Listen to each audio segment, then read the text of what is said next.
The title of this blog and this pilot entry is What Unites Us? This is the most dire question facing that vast majority of us who genuinely want civilization and peace. But we are living in an era where the world has gone completely mad.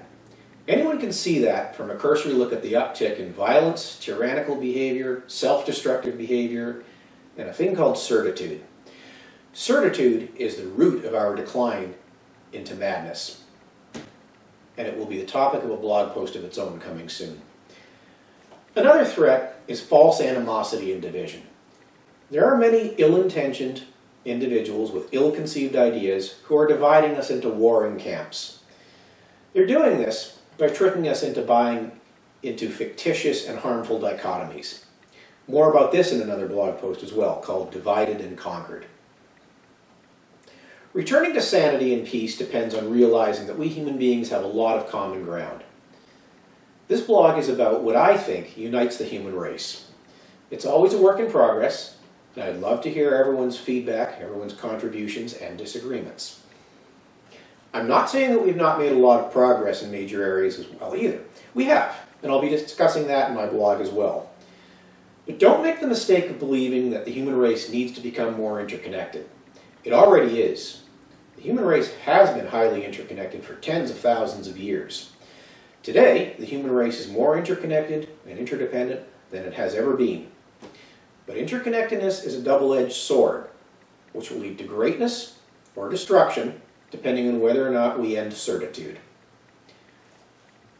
So to get to the point and launch this blog, what are 10 of the most basic things which unite all human beings? Let's start with the most basic physical realities and then move on to the moral things that unite us. Number 1, we are united by reality. We are a part of a universe that exists and which has physical laws, and none of this is negotiable. Reality is a limit on all of us equally. Number 2, part of our reality is human biology. We are united by biology. The human body has a variety of characteristics and basic biological needs. Every human being has the same basic needs. It means that our lives are designed around the pursuit of food, safety from threats like predators and severe weather, and around reproduction. Biological needs have shaped our behavior and our relationships with one another for as long as modern human beings have existed. Biology is in the background of every issue and policy. But in at least one way, we might be divided by biology. Some ideologies reflect competition by the two biological sexes. 3, the third basic thing which unites us physically, I think, is that we share one planet, and it is the only one that we have. If we ruin our atmosphere or our ecosystem, or if some random event from outer space badly damages our globe, that's it for all of us. We all know this. We only differ in how we respond to this reality. 4, so now let's bridge the physical reality with the moral. The most primary thing that I think unites us is this. We're all united by a will to survive. I doubt this needs an explanation. All other moral imperatives are subordinate to this. They're in the service of our survival instinct. Some people have said that there is also a strong desire for existential survival as well. This is expressed in a desire to create children, or to make others more like ourselves, or to leave a memorable and significant legacy of some kind after our death. Number 5, one of the realities of our existence is that we're a highly interconnected world.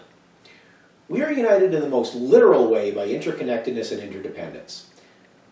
A nice term for this, made by Friedrich Hayek, is the extended order. We are part of an extended order. Even if you want to isolate yourself from the rest of the human race, you can't. Sharing our only planet, as we do, our neighborhood effects find each other. I'm attempting to write an entire book on the subject of interconnectedness, possibly a set of books. Number 6, driven by our will to survive and flourish, we are united by some basic rules of coexistence.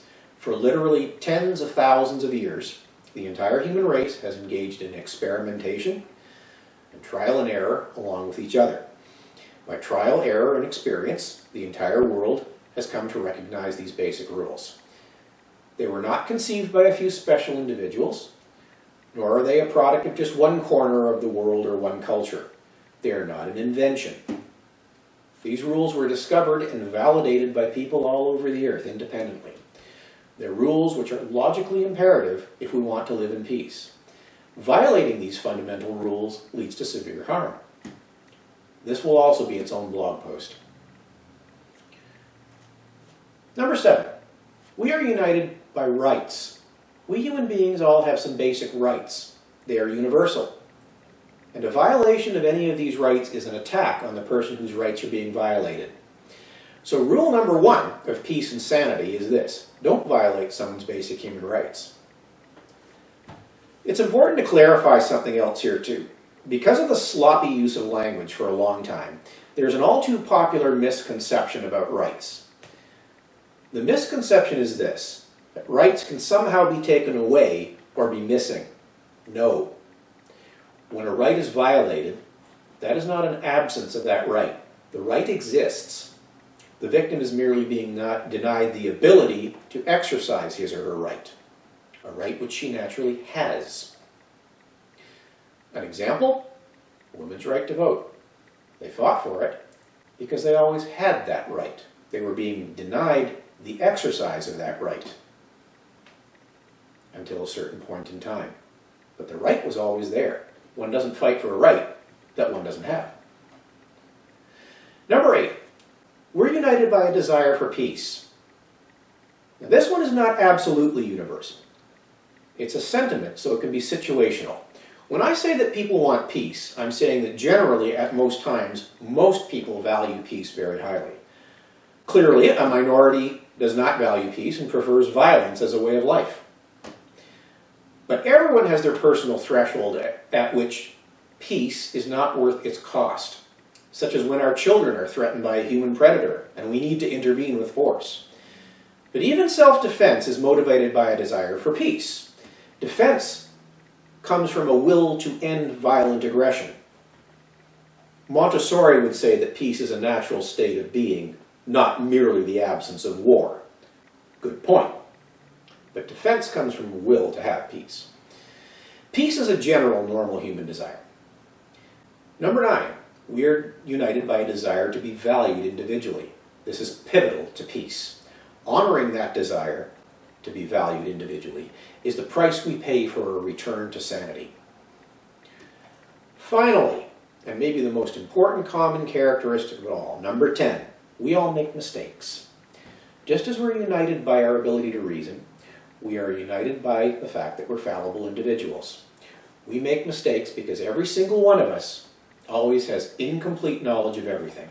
There is never a time when someone has absolutely perfect knowledge about a topic. There are also many times when human beings act in a willfully ignorant way, even when they have enough knowledge to know better. But mistakes and ignorance have consequences, and reality doesn't just politely alter itself to accommodate us. Reality exists outside of our mind, and it doesn't care about us.